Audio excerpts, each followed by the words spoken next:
My name is Brian Reid. I've been a furniture maker now for about 30 some plus years, and I've probably been teaching for 20 of those years.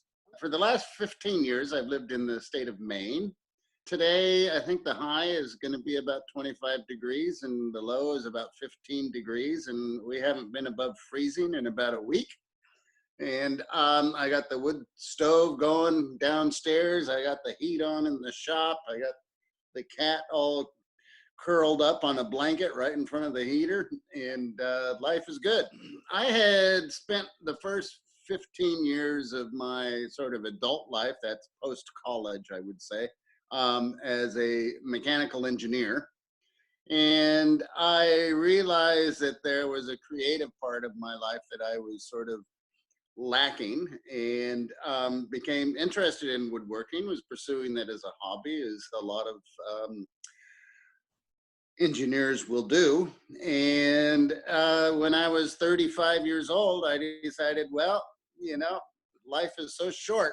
And I quit my job and went back to school, and went to England to study furniture making at Parnham College in Dorset, and haven't looked back. It's been a wonderful career. Well, I've had my ideas come from all sorts of places.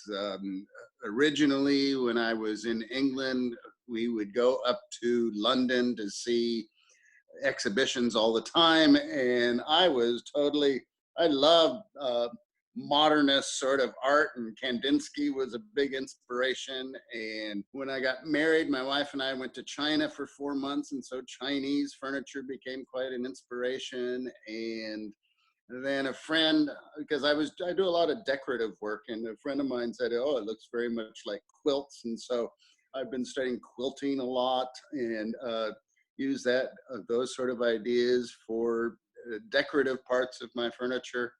And so inspirations come from all over the place. I am looking primarily at the built cultural world, and maybe that comes from my background as an engineer.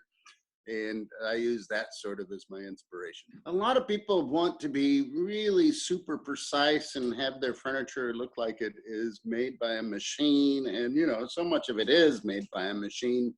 But I tend to go over every visual part of every piece you can see in one of my pieces of furniture is worked by hand.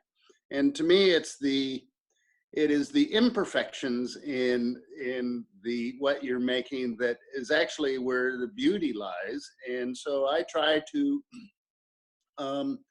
work my edges by hand so they're not quite as precise. And when I'm sanding, sometimes I'll actually take a grinder to my surface to make it as quite not quite flat.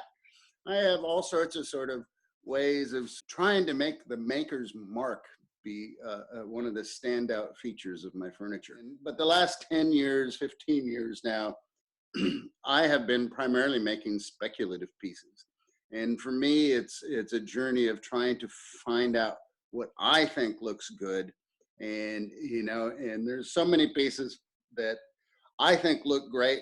For anybody in the creative process, it is a journey of trying to find out what you think is beautiful, because everybody's vision of what is beautiful is slightly different. Now I'm just trying to simplify. I'm making smaller items. Like right now, I'm trying to develop a series of very small boxes that I think are really beautiful. And, it's making those things that are simple, that really catch people's eyes, that I think is one of the most difficult tasks that we can do. And